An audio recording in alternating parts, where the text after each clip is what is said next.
Guru Puja today, because we have completed 25 years of Guru Puja.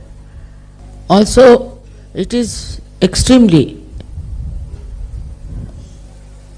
beautiful to see so many Sahajogis who are really have become very great.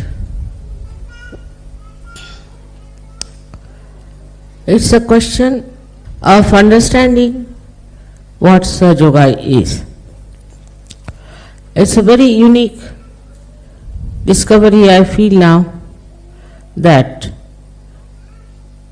people who were seeking the truth have found it and have now got it absolutely on their central nervous system.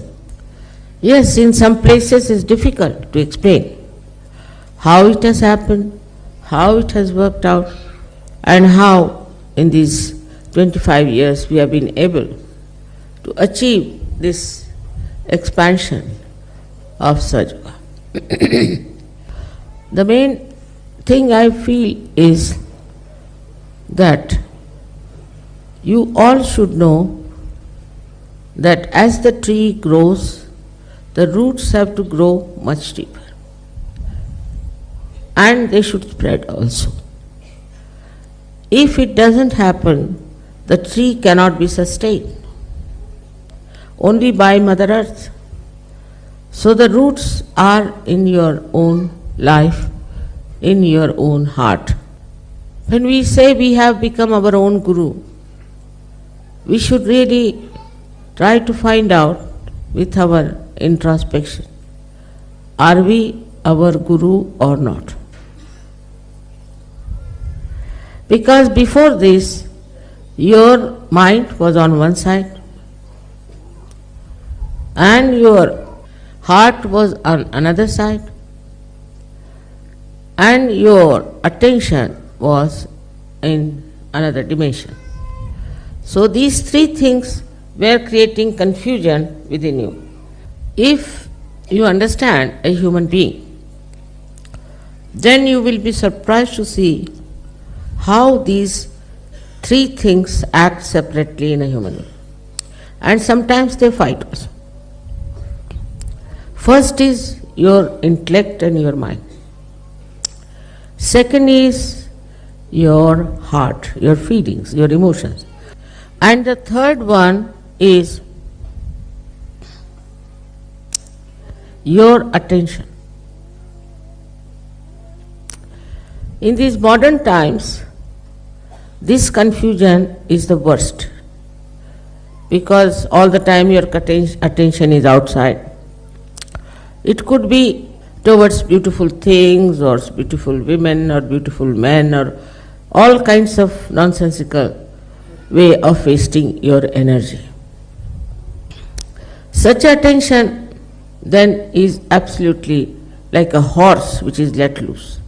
You cannot control such an attention.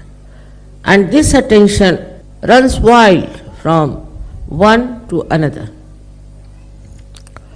It is a fashion also. It's sort of a very popular thing to keep the attention moving all the time. But this attention that has to be towards the divine, towards the Almighty, is just being frittered away. Thus, attention doesn't grow its own roots. First is to find out about yourself. Where does your attention go? What makes you feel like looking after or concern or attention? You see, the attention comes from various problems, and could be your upbringing, where you are not controlled. Could be your education, could be your atmosphere in which you live,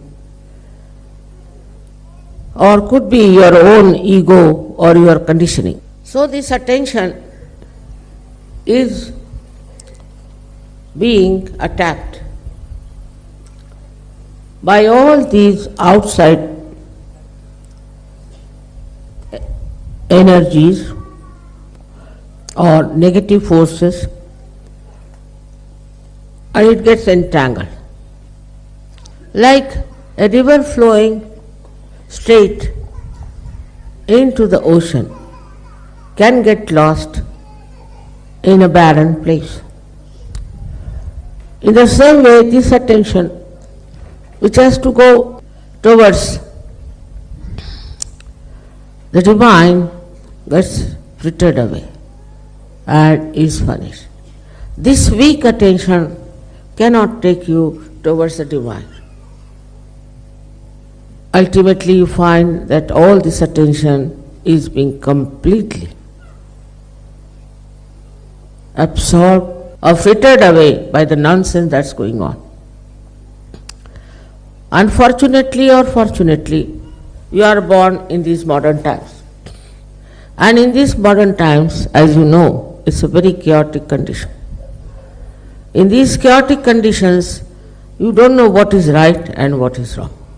And there are all kinds of attractions which can take away your attention and reduce the energy of your attention.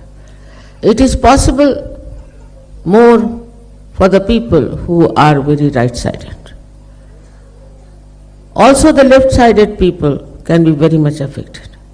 Right-sided people, as you know, go up to a point and become extremely dry, self-opinionated and aggressive. All their attention is in aggression. While the people who are on the left side are indulging too much into their own whims and their desires and their own temptations. Both sides can fritter away your attention, which is the most important. It is the most valuable thing is your attention. But the attention cannot be controlled by a person who doesn't have a weak mind or a weak heart. Now supposing you take somebody who is a very intelligent person. The intelligent person puts all his attention in capturing the attention of others. I don't know why, but it's a kind of a paradox. The person who himself is having such a lot of aggressiveness and all that, tries to be very sweet, tries to be very nice with people, just to keep good relations, or we can say the good behavior towards people, so that they pay attention to that person. This is a very subtle thing. They are not even aware about it, that we do such a thing just to make others pay attention to us.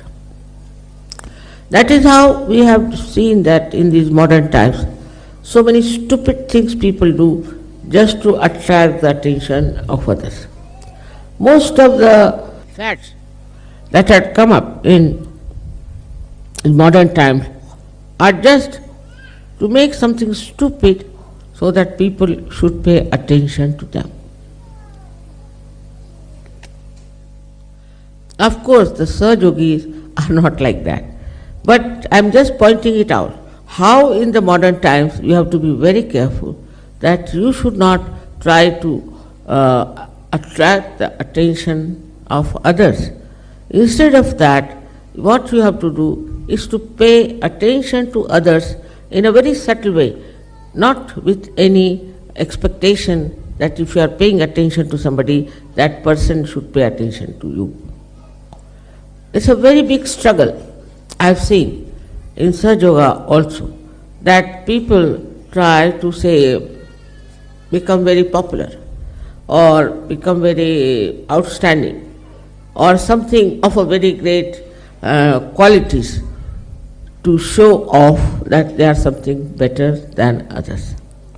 A person who is really in connection with the divine is least bothered about how people pay attention to that person, but automatically the attention of such a person is on others, which is very, very subtle, very subtle.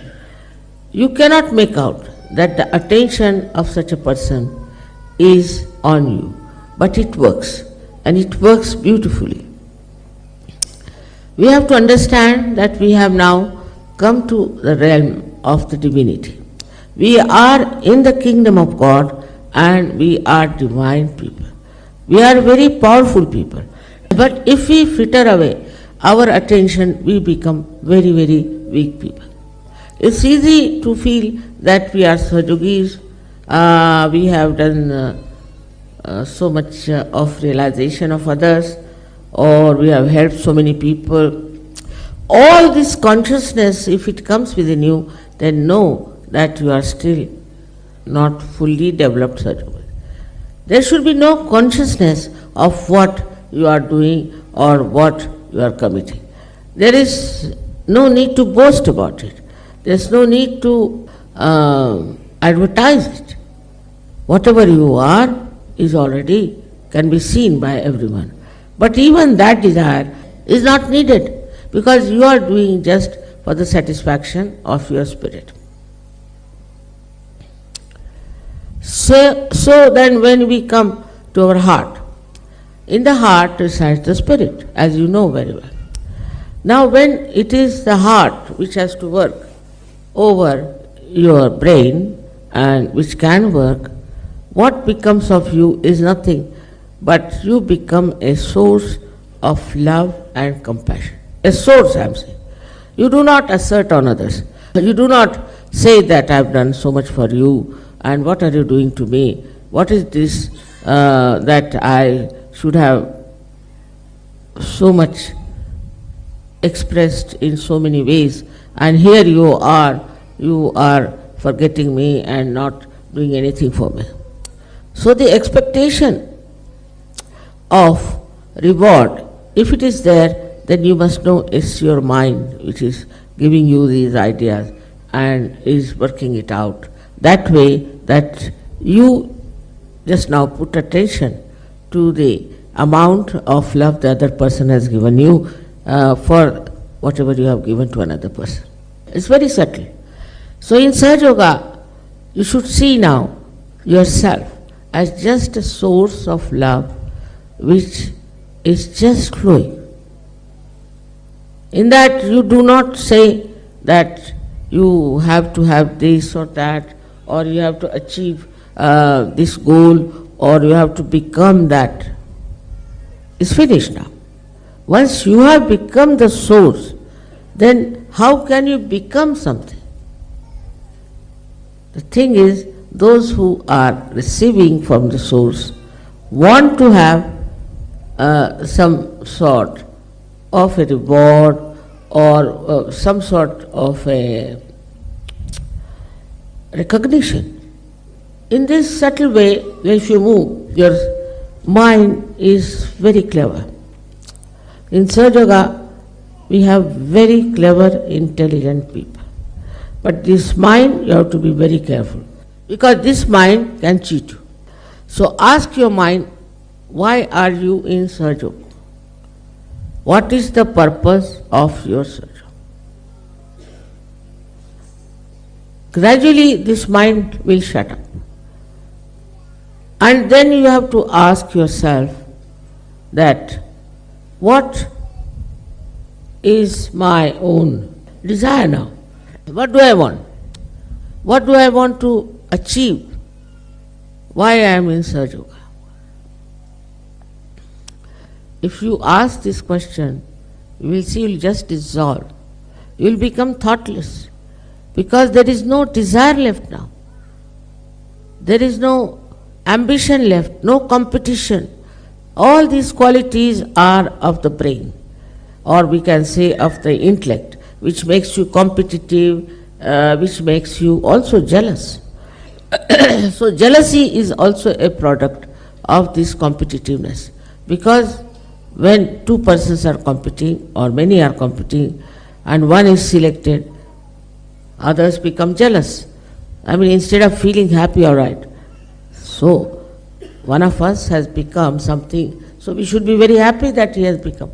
On the contrary, the other people feel jealous. Why has he become? Who is he? What does he think of himself?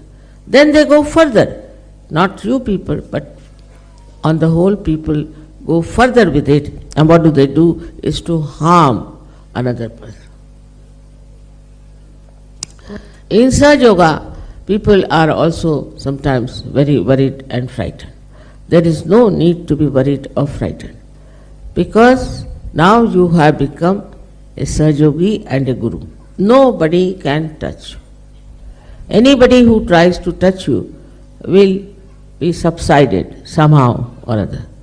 Of course, I don't do anything as such, but today only I heard that in Turkey there were two newspapers who were after Sahaja Yoga writing all nonsensical things.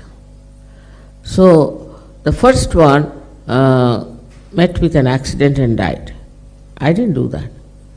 The second one had two people, editor and sub-editor, were killed and somebody cut their throats. Of course, I didn't do that. Some fundamentalist must have done, or somebody must have done. Now, we don't have to worry as to who criticizes you, they say it about you, because you must know they are blind people. They are absolutely blind, they are not matured as far as the wisdom is concerned. For them to understand Sahaja Yoga is not possible. They go up to a point and then they stop. They cannot go further, because this dissolution of your being, as I said, the drop becomes the ocean, is difficult, especially in the West, where there are so many ideas of their own identifications and of their own personalities. Now, it is quite again a paradox that we don't want people to dress up indecently, or we don't want people to behave indecently. Decency is a very big part of Sahaja Yoga. So one can ask that, Mother, when you say you have to completely dissolve, then why should we have this dignity? Why should we worry about having a dignity? It's quite all right. This question is all right. The answer is like this. Supposing you put a drop of some filth in the ocean, then the ocean can become dirty. If you put some poison, then the whole ocean can become poisonous. In the same way, whatever is not congenial to the ocean, to this divine power, should not be done. Otherwise, you will spoil the whole of it. We have had experience. We have had Sahaja Yogis who were leaders also, and they tried to be quite funny, and the whole collectivity was spoiled. One person who is not a good person can spoil the whole collectivity. The one who is then a leader on top of that is even worse. So one has to understand that when you are becoming a drop of the ocean, this ocean is the pure ocean of love. In that, you should not do something that will create repulsion, frustration, or even sometimes it can create a very grotesque image of the whole ocean. That is why we have to be decent people, decorous people. It is not that in any way we want you to be like a dandy people or anything, but what it means that you must respect your body, respect yourself, and a respectable personality you should have.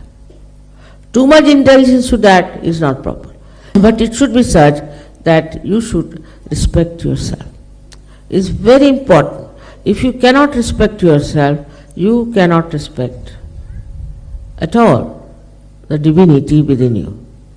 It's like a decoration of the divinity that your whole behavior, your whole attire has to be in such a way that people should know that he is a decent man.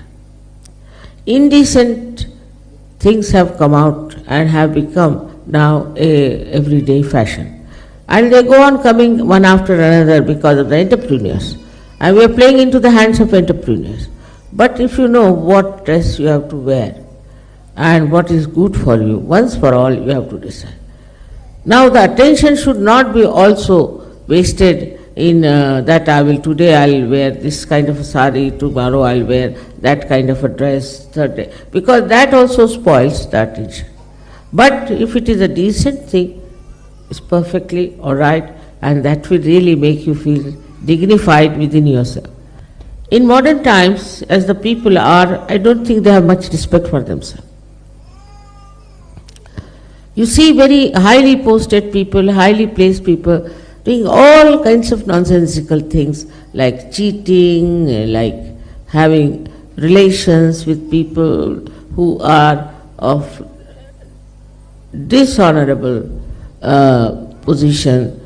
All this is happening. If you see in the newspaper, you are shocked how these people at the helm of affairs could be like this, because they are still not matured enough to know where are they, what is their position, how they have to be.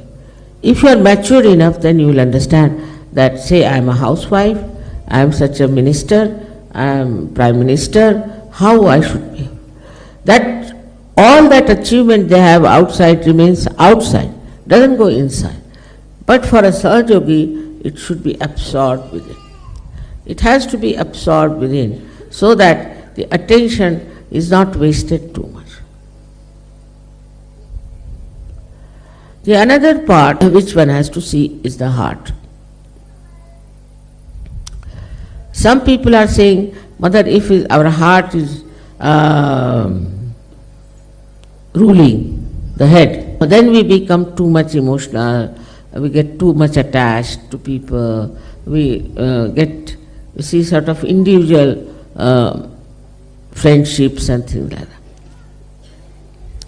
that. On this point, one has to know that why do you get attached to one person? It's not your heart. It's not your heart. You get attached to a person because you have some sort of we can say a relationship maybe, or maybe you like the hairdress of that person, maybe you like the dress that person has. Something outside quality is attracting you towards that person. It is not something inner quality that is attractive. For example, if you are attached to your children too much, you will spoil them. They will not come up to your expectations. Anybody you get attached to, you must verify why are you attached to such a person. What is the reason? Now in Sahaja Yoga, people are attached to each other very much, I know that. But it is not for any external reason. Because somebody is rich, because somebody is famous, because somebody is doing some sort of a extraordinary work. No. They are attached to that person because that person is a bundle of vibrations. That it gives you tranquility, it gives you joy, and it gives you a kind of an immense dissolution of your being. So that happens when you are very much there. As I have told you the story of once this potter was kneading the clay, and his name was Gora Kumar. And when Namadeva, who was a tailor but very well known poet, both of them were poets, he went and he saw this potter was doing it was not a very respectable work he was doing. He was busy kneading the clay. He looked at him, and what he says, that I have come here to see the Chaitanya, to see the formless. But what I find that the formless has got into a form. This only, I always say, is only possible between the two saints of the same level. That the way they appreciate, the way they feel, there are no words for what I want to say, but the way they feel the oneness, the unity, which is a subtle one between each other. Such a feeling, if you have for each other, then know that you are really now dissolved and you are in the ocean of joy. But on the contrary, those who are sitting on the shores cannot feel that way. They judge, they try to find out what's wrong with that person, this is not so. They can never appreciate another person. What they feel is that they have a right to criticize, to find out faults with others, and that they are something special. And the other person also finds out faults with this person. So it's a fault-finding society, I find sometimes, and you get fed up with it. But when you see that another person who is there, the person who is another saint, you feel such rapport, such oneness, such a spontaneous feeling for that person, which is absolutely pure. There's no expectation, there's no mental activity to find out what's wrong with that person. There's no judgment about what the person is like, but just oneness with that person you feel, and you feel that your quality of your love has got a new shine, a new dimension. So it comes to that, what we should appreciate within ourselves is the purity of our love. When you are pure, the purity is there, you do not get attached to anything, but in that detachment you are enjoying. In attachment you cannot enjoy, because in that you are bothered more about the superficial relationship with the other person. Now in a wider way, if you see Sahaja Yoga, you are all very important people. Extremely important. Because in the history of spirituality, there were not so many saints sitting together. Never can you see so many people from so many countries thinking about divinity and morality. It is impossible to get so many people together on any point whatsoever who are feeling the oneness,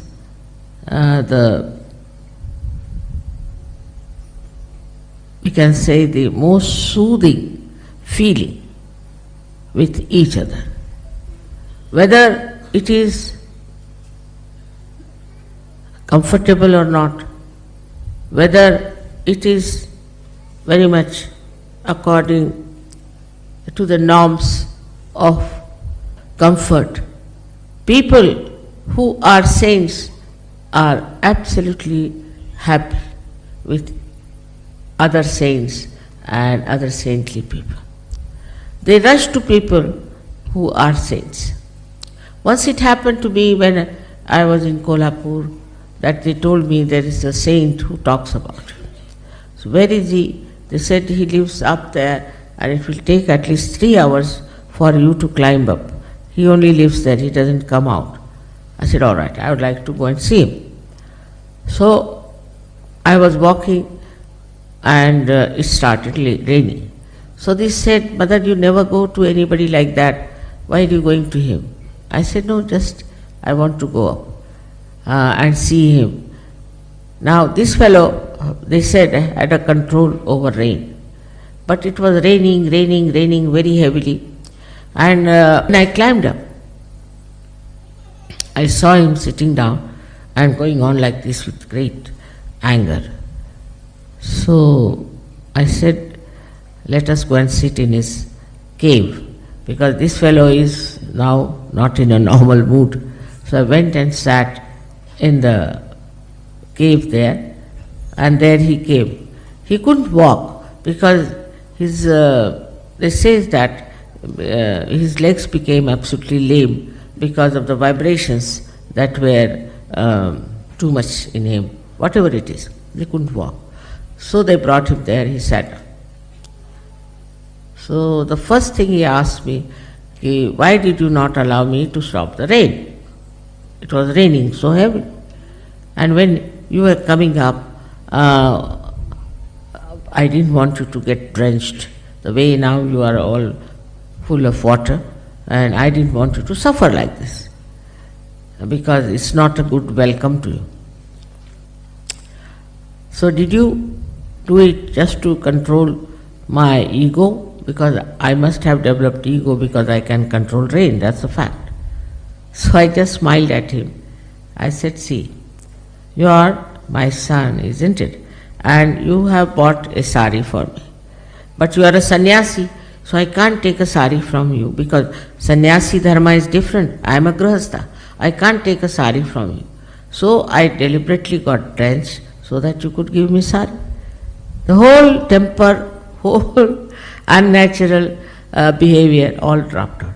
He became extremely sweet. Yes, yes, he said, how do you know I bought a sari? At least I said, in love you know everything. And then he brought a sari for me and he did arti and everything. But you see, all these things show that how the love masters everything so easily. Small, small things, if you are expert in expressing your love, how it works out. There are so many incidents I can give you like this. But the main thing we have to see within ourselves, do we really love each other? Do we really have affection and compassion for others who are not even Sahaja-yogis? Those who are not Sahaja-yogis are also the blind people. You should have compassion for them. You should feel that these people are so unhappy and they cannot come to Sahaja Yoga and they cannot become Sahaja Yogis, and only in their ego they are satisfied. So you must have real compassion for them. If you have this compassion, you might be told by people that why you are wasting your energy, you are doing this, you are doing that. The compassion is actually unites all these things within ourselves. That's the uniting factor. First is your attention. First, which is very, very important, I think. And the second one is your intellect, or you can say your mind. And the third one is your heart. They all get somehow or other united together. Once you have this capacity to have compassion, you don't quarrel with anyone. You don't have to think about it. You just feel absolutely at home when you are compassionate, and with this compassion you are having relations with others. Now this compassion is not studied out or worked out or maneuvered. It is just there. It is there. In that compassion, it forgives, it forgets all nonsensical things. The forgiveness is only possible if you have this compassion within you. Now even there are Sahaja-yogis who asked me, Mother, how can we have love and compassion? I mean, this is a question which many have asked me. Now the simple thing is that if you develop your thoughtless awareness in your meditation, in thoughtless awareness, you watch anything in thoughtless awareness, any relationship you see it in thoughtless awareness, then you will be amazed how the gates of this compassion will open.